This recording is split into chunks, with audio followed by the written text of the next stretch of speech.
کہانی شروع ہوتی ہے ایک پرانے گاؤں سے جس کے ارد گرد گھنے سبز جنگلات تھے اور گاؤں کے بیچوں بیچ ایک پرانا باغ تھا جس کے بارے میں طرح طرح کی کہانیاں مشہور تھیں۔ کوئی کہتا کہ یہ باغ جنوں کا ہے، کوئی کہتا کہ اس میں خزانے دفن ہیں، اور کوئی یہ بھی کہتا کہ وہاں ایک پراسرار ناگ رہتا ہے جو اپنی مرضی سے باغ کی نگرانی کرتا ہے۔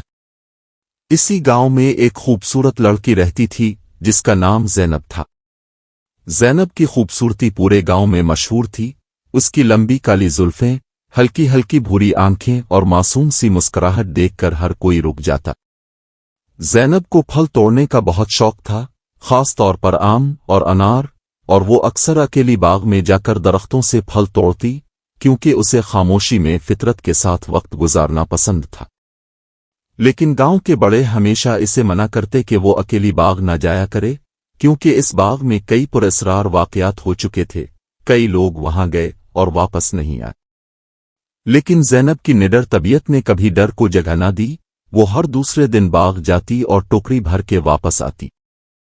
ایک دن کا واقعہ ہے جب دوپہر کے وقت سورج آسمان پر تیز چمک رہا تھا اور باغ کے درختوں پر ٹھنڈی چھاؤں تھی۔ زینب نے اپنی چھوٹی سی ٹوکری اٹھائی اور باغ کی طرف چل پڑی۔ باغ میں داخل ہوتے ہی عجیب سی ٹھنڈک نے اس کا استقبال کیا، جیسے ہوا نے اپنا رخ بدل لیا ہو۔ زینب نے درختوں سے تازہ پھل توڑنے شروع کیے، لیکن اچانک اسے محسوس ہوا جیسے کوئی اسے دیکھ رہا ہے۔ اس نے مڑ کر دیکھا تو دور ایک بڑے برگد کے درخت کے نیچے ایک سایہ سا ہلتا دکھائی دیا۔ پہلے تو اس نے سوچا کہ شاید یہ اس کا وہم ہے، لیکن جب اس نے دوبارہ دیکھا تو وہ سایہ کسی سانپ جیسی حرکت کر رہا تھا۔ زینب نے خود کو سنبھالا اور پھل توڑنے میں مصروف رہی، لیکن چند لمحوں بعد ایک لمبا سا کالا ناگ اس کے سامنے آ کھڑا ہوا۔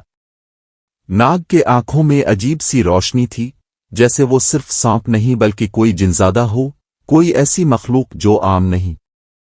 زینب چند لمحے ڈر کے مارے رک گئی، لیکن حیرانی کی بات یہ تھی کہ ناگ نے اس پر حملہ نہیں کیا، بلکہ ہلکی سی سرسراہٹ کے ساتھ ایک طرف ہو گیا، جیسے وہ راستہ دے رہا ہو۔ زینب کے دل میں خوف کے ساتھ ساتھ تجسس بھی پیدا ہوا۔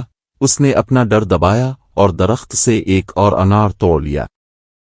اگلے دن پھر زینب باغ گئی اور اس بار ناگ پہلے سے ہی برگد کے نیچے بیٹھا تھا، لیکن اس کی آنکھوں میں آج ایک الگ چمک تھی، جیسے وہ زینب کا انتظار کر رہا ہو۔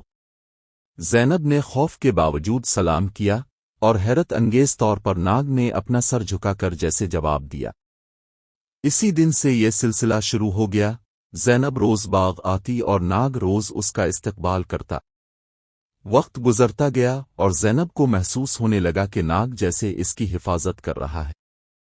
گاؤں کے لوگ جب بھی باغ کے قریب آتے تو عجیب آوازیں سنتے اور واپس چلے جاتے، لیکن زینب کے لیے وہاں سکون تھا۔ ایک دن زینب نے خواب میں دیکھا کہ ایک خوبصورت نوجوان اس کے سامنے کھڑا ہے، جس کی آنکھوں میں وہی روشنی تھی جو ناگ کی آنکھوں میں تھی۔ نوجوان نے کہا، زینب، میں اس باغ کا رکھوالا ہوں، ایک ناگ جنزادہ جسے صدیوں پہلے یہاں باندھ دیا گیا تھا کہ میں خزانے اور باغ کے درختوں کی حفاظت کروں۔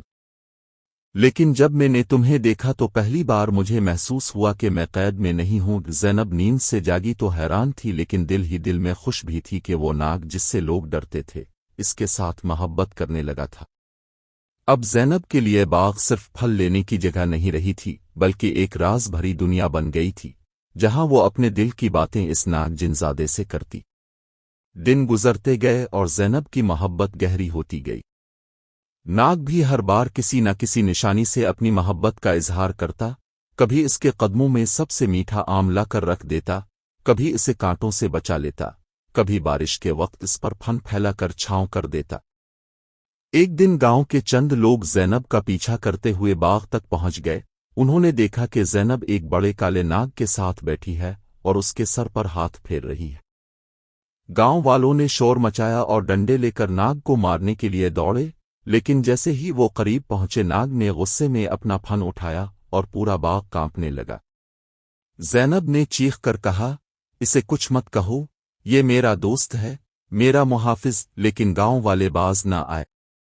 اچانک ناگ نے دھواں چھوڑا اور وہی خواب والا نوجوان ظاہر ہو گیا۔ اس نے بلند آواز میں کہا، میں اس باغ کا رکھوالا ہوں،